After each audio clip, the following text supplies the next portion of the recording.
The Galactic Confederation had classified humans as a Class 3 species, physically unimpressive, technologically developing, minimal threat potential.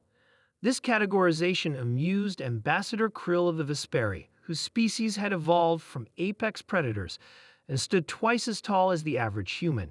Humans lacked natural weapons, possessed unremarkable strength, and had only recently achieved faster-than-light travel. Their peaceful diplomatic overtures further reinforced the Confederation's assessment. "They're quite docile," Krill remarked to his aide as they watched the human delegation arrive for the third round of alliance negotiations, almost disappointingly so. The human contingent consisted of diplomats, scientists, and a single military attaché, a requirement for all first contact protocols. Staff Sergeant Marcus Rivera stood apart from the others, his posture rigid and eyes constantly scanning the surroundings.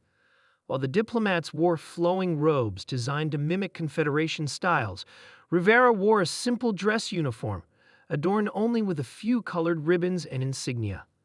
"That one seems different," Krill's aide observed, pointing discreetly at Rivera. "Their military representative. Purely ceremonial, I'm sure," Krill replied dismissively.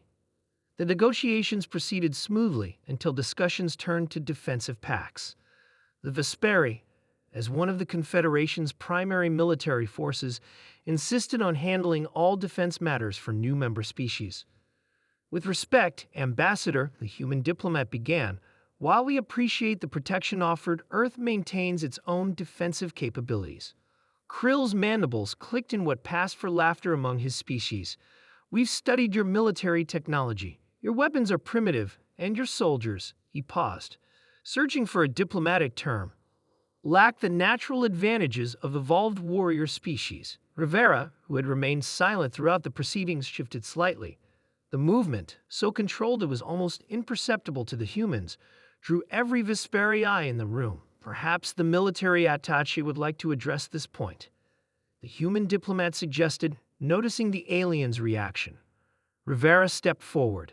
"Ambassador Krill, I understand your assessment is based on physical characteristics and technology. However, there's something you haven't factored into your calculations." "And what might that be, Staff Sergeant?" Krill asked, genuine curiosity in his voice.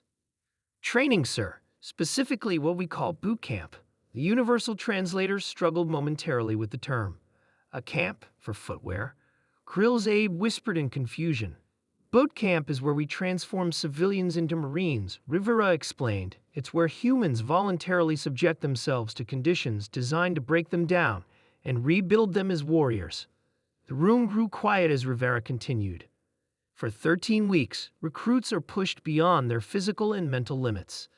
They're awakened at 400 hours, given seconds to dress, and then run until their lungs burn. They're yelled at constantly, denied privacy, and made to perform tasks with impossible standards, only to be told they failed and must do better." Grill's posture had changed, his earlier amusement replaced by intense focus. "They learn to function on minimal sleep. They train until their muscles fail, then train more. They march carrying loads weighing half their body weight for 20 miles. They learn to kill efficiently with and without weapons. And they do all this voluntarily, competing for the privilege." "To what end?" Krill asked.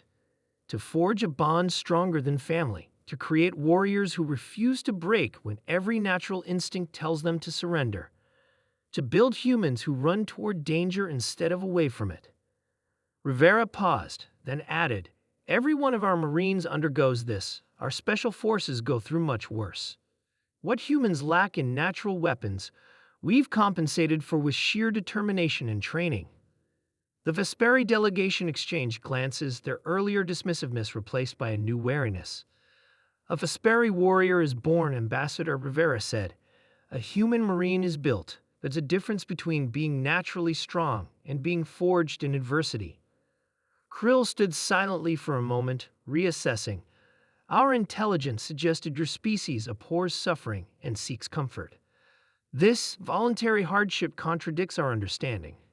"Humans are paradoxical," the human diplomat interjected smoothly. "We seek peace precisely because we understand war all too well." That evening, Krill requested access to human military records, particularly training methodologies.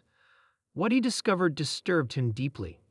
Humans hadn't just adapted to overcome their physical limitations. They developed cultures that celebrated the voluntary endurance of hardship as a virtue. Their entire history is filled with smaller forces defeating larger ones through superior training and will. Krill reported to the Confederation Council. Their literature glorifies last stands and sacrifice. They have a saying, "It's not the size of the dog in the fight, but the size of the fight in the dog." Human classification was quietly upgraded to Class 2. Physically unassuming, technologically developing, significant threat potential if provoked. 6 months later, when rogue Draxon raiders attacked a joint Human Confederation research outpost, the Confederation forces followed protocol and established a defensive perimeter while awaiting reinforcements. The humans, however, launched an immediate counterattack with a small squad of Marines who had been stationed on the outpost. The footage showed humans moving with coordinated precision, communicating through subtle hand signals, and fighting with a controlled ferocity that left the Draxon forces in disarray. What impressed the Confederation observers most wasn't the humans' technology or tactics, but their absolute refusal to retreat despite injuries that would have incapacitated most species. When the last Draxon surrendered, the human classification was revised again, Class 1.